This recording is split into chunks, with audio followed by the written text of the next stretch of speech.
Europe 1. Le grand direct de la santé avec toujours le docteur Marcel Ichou, Sabrina Philippe, Anne Cazobon et le docteur Jean-Michel Cohen, notre nutritionniste. Effectivement, qui n'est pas venu seul. Il est venu avec Marianne Quentin. Bonjour. Bonjour. Merci d'être en direct avec nous sur Europe 1. Vous êtes fromagère, affineur. Vous êtes au Champ de Mars à Paris. Donc ça s'appelle la Maison Quentin, tout simplement.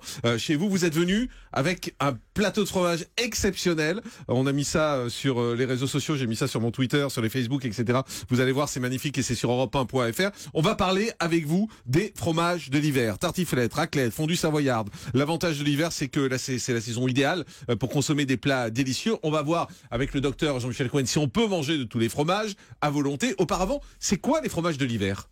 D'abord, c'est les pâtes qui peuvent se garder. Donc le comté, les Mental, le Beaufort, c'est des fromages de garde, on appelle ça.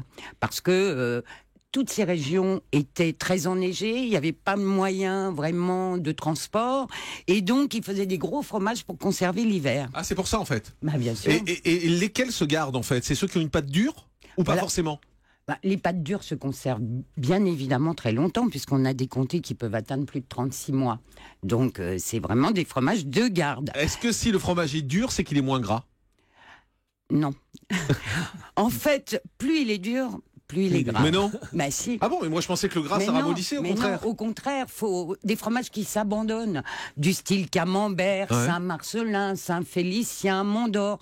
Plus les fromages s'abandonnent, enfin plus ils sont crémeux, Ouais, si bien vous sûr, voulez, moins ils ont de gras. Docteur Cohen. Eh bien oui, parce que c'est un problème de concentration. Il faut rappeler qu'on fait du fromage avec du lait, et en fait on coagule le lait, et ensuite on l'égoutte, puis éventuellement on l'affine. Plus il est dur, plus on a une forte concentration du lait, et plus on a un taux important de calories et de graisse. Donc un fromage dur, par exemple, le fromage que les Français adorent, qui est le plus calorique, c'est un des fromages les plus caloriques, c'est le parmesan. C'est également en même temps un des plus concentrés en calcium. Donc il a un avantage, une riche concentration de calcium, un inconvénient, il est un peu plus riche que les autres. Et le camembert que les Français ont mésestimé est un produit qui fait entre 275 et 290 calories pour 100 grammes, c'est-à-dire, comparé au comté qui fait 400 calories, 30% en moins. Alors l'hiver, on adore faire des fromages fondus.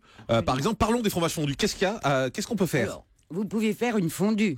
Alors, il y a 2 types, même 3 types, même plusieurs types. On peut fondre n'importe quoi. Voilà. Alors, comme ça, on est clair. Mais un fromage mou de préférence, non ?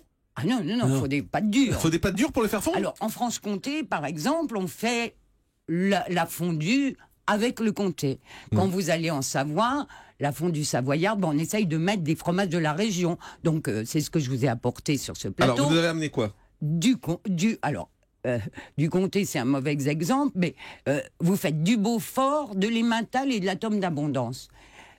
Après, vous avez la fondue fribourgeoise avec du vacherin fribourgeois. Alors, le vacherin, c'est pas le fromage que nous, on a l'habitude d'appeler vacherin. Ouais. C'est un fromage qui ressemble un peu à la Petzel, qui pèse 5 à 6 kilos.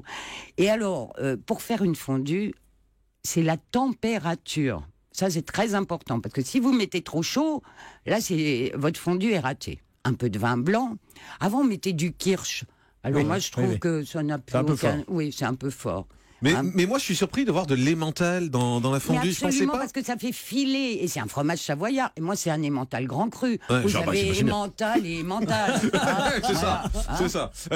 Docteur Cohen, les fondus, c'est intéressant, mais ça fait super grossir, non ? Non, la seule problématique, c'est que dans les fondus, vous êtes moins capable d'apprécier la portion que quand vous vous servez en portion. C'est-à-dire quand vous faites fondre un fromage, vous n'arrivez pas à l'apprécier.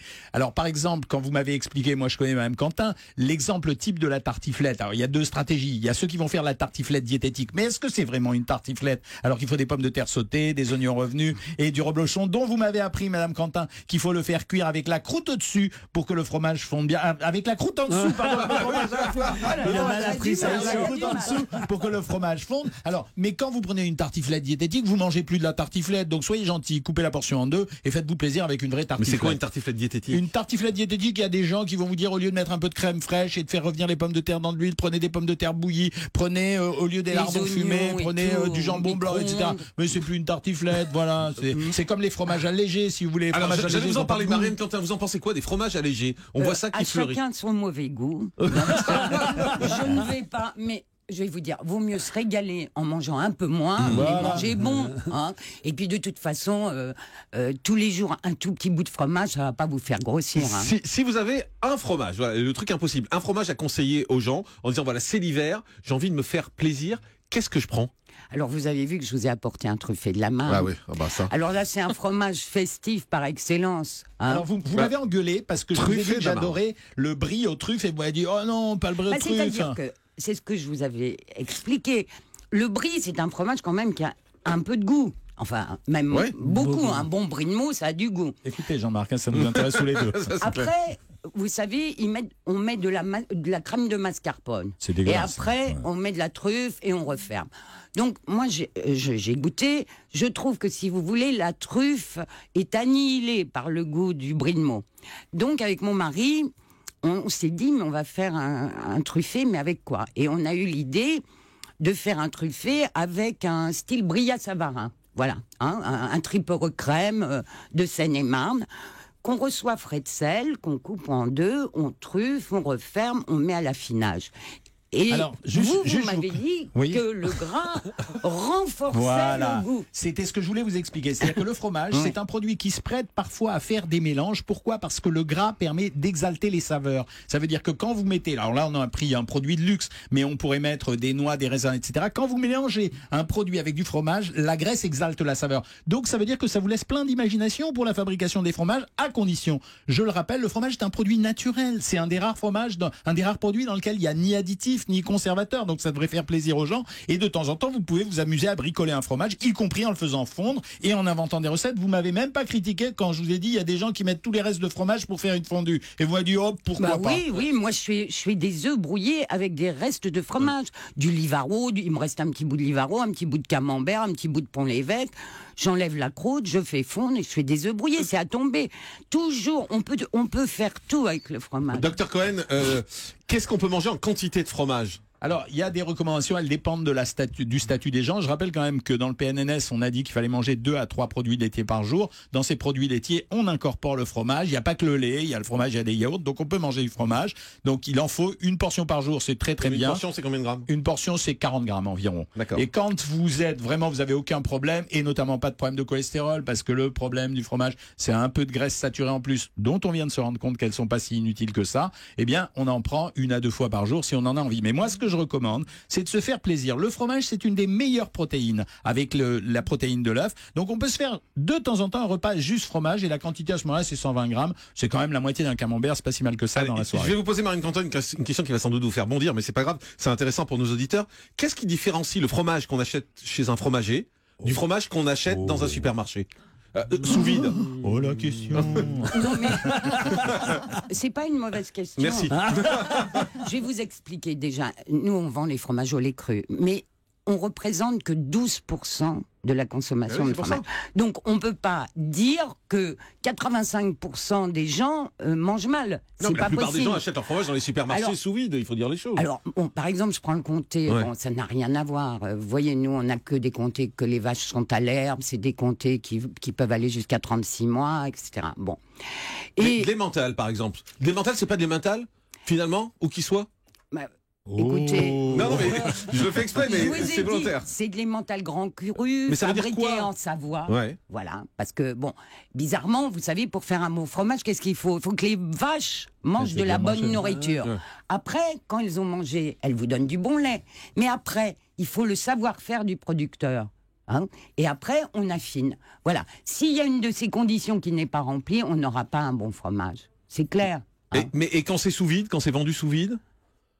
Qu'est-ce que je vais vous dire La vérité.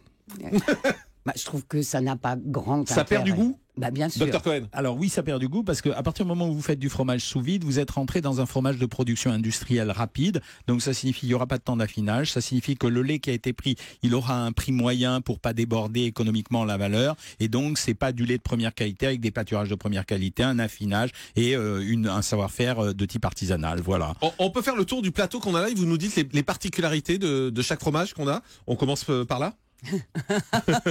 On commence par le truffé, mais ça je vous en ai parlé. Non, celui-là. C'est le truffé. Ah oui, vous l'avez sorti. Voilà. J'avais pas compris, d'accord. Alors, après, il y a le reblochon. Le reblochon. Si vous voulez. Alors, le reblochon, on peut faire de la tartiflette, comme on a expliqué. C'est mais quoi comme fromage? Expliquez-nous en quelques mots. c'est une pâte pressée non cuite qui a été longtemps un fromage de contrebande. Parce qu'en fait, les métayers venaient ramasser le lait, mais les fermiers ne traillaient pas jusqu'au bout leurs vaches. Donc, quand le métayer était venu, pof, ils traillaient leurs vaches Ouais. et ils reblochaient, c'est-à-dire qu'ils volaient. Ils volaient Allez-y, le allez-y. lait. Et longtemps, ça a été un fromage de contrebande. Mais moi, le reblochon tartiflette, c'est bien, mais je trouve qu'un reblochon au couteau, c'est quand même mieux. Hein, voilà. Après, la raclette, rapidement. Bon, bah, la raclette, c'est une raclette au lait cru du Jura. Bon, tout le monde sait comment ça se passe. Avant, elle était mise à fondre devant le feu, Devant le feu. et on raclait avec Ouais. une spatule en bois. Maintenant, on a des petits poêlons. Et voilà. Le vacherin. Le Mont d'Or, vacherin du Haut-Doubs au Mont d'Or, ça c'est génial. C'est vraiment un fromage d'hiver. On le mange à la cuillère. On peut le manger chaud aussi, en mettant J'adore. un petit peu de vin blanc. Et puis en mangeant une pomme de terre. Ça fait un repas complet.